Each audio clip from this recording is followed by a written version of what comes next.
This is a video about spiral dynamics teal or violet entering teal.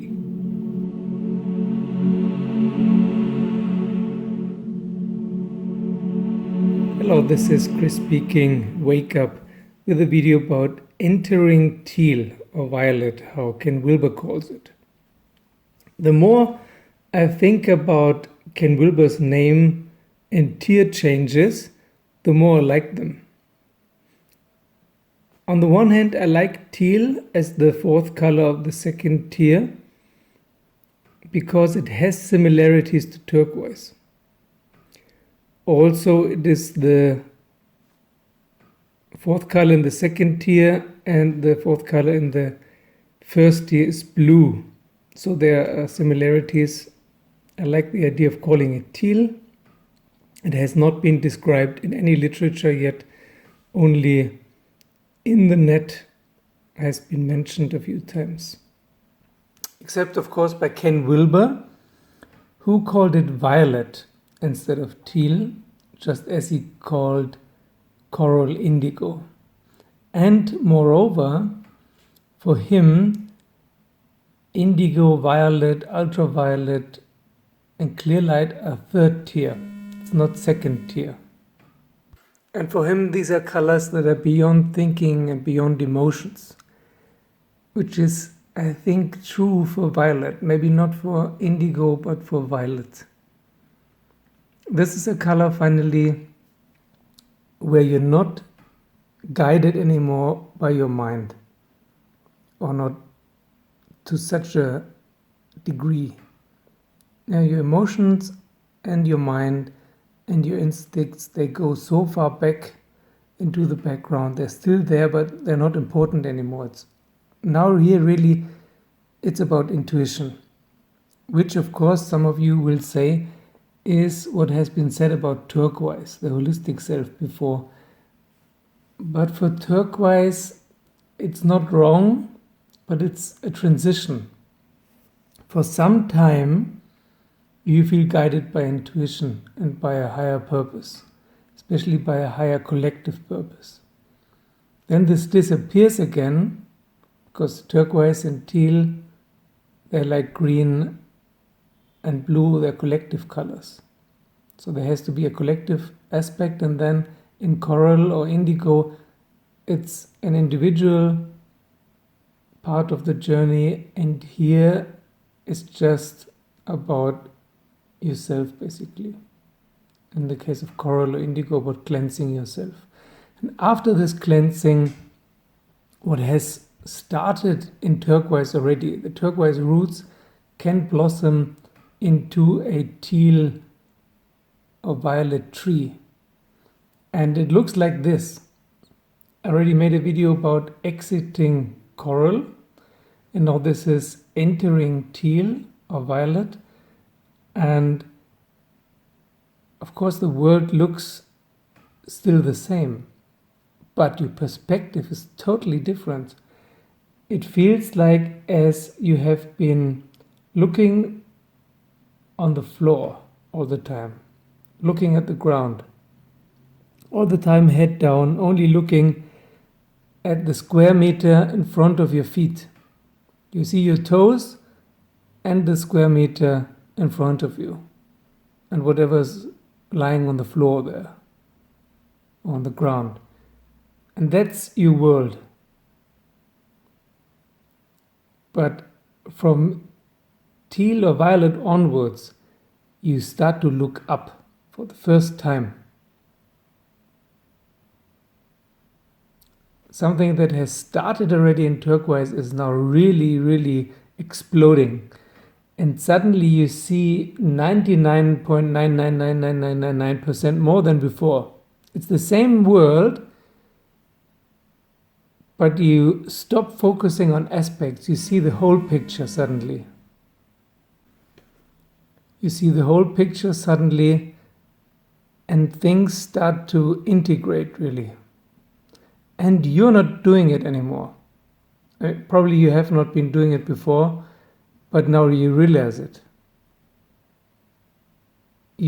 After you have given in, submitted to your intuition and to a higher power called God or the universe or whatever you want to call it. You've given up the resistance that made your life hard, and now you're just really in the flow. You're going with the flow, and whatever happens is okay. All is well. And you see things that other people really can't. It's not theory anymore. In yellow, turquoise, and coral, indigo to some degree, it's still theoretical, something you heard about or something you have experienced now and then.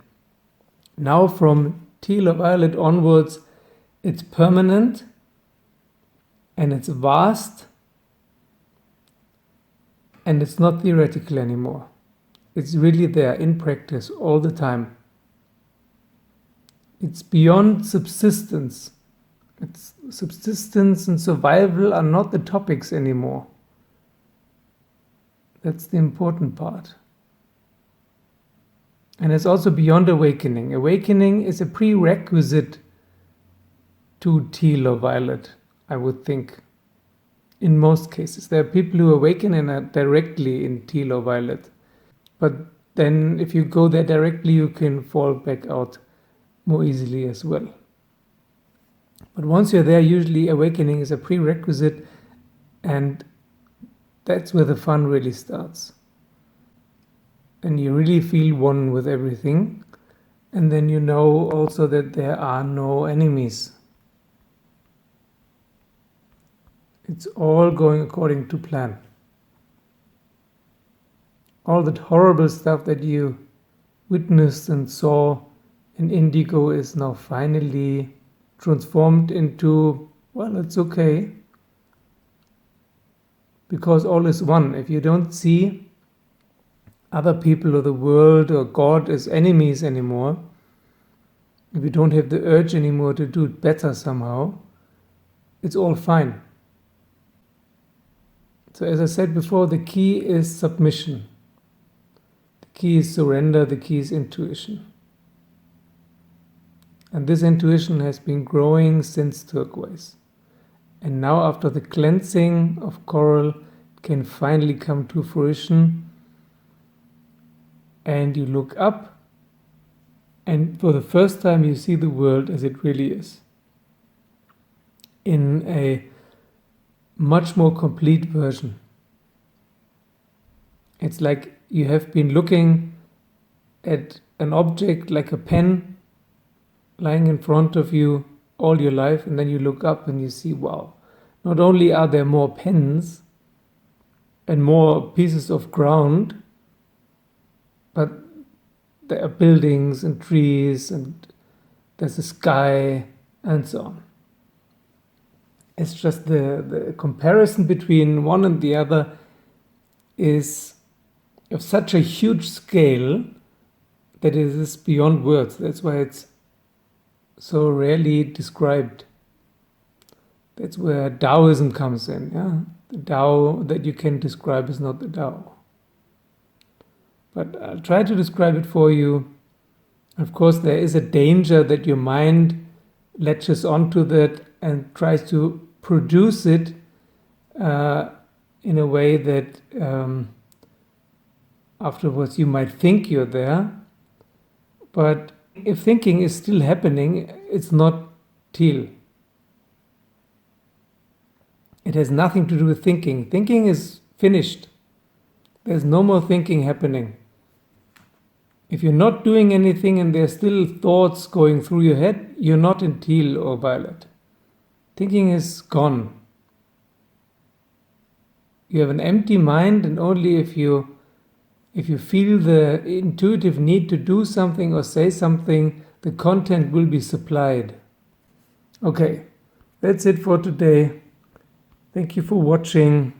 Thank you for subscribing. Thank you for joining me on Patreon. The Patreon community is growing and it's transforming into a course on awakening and intuition.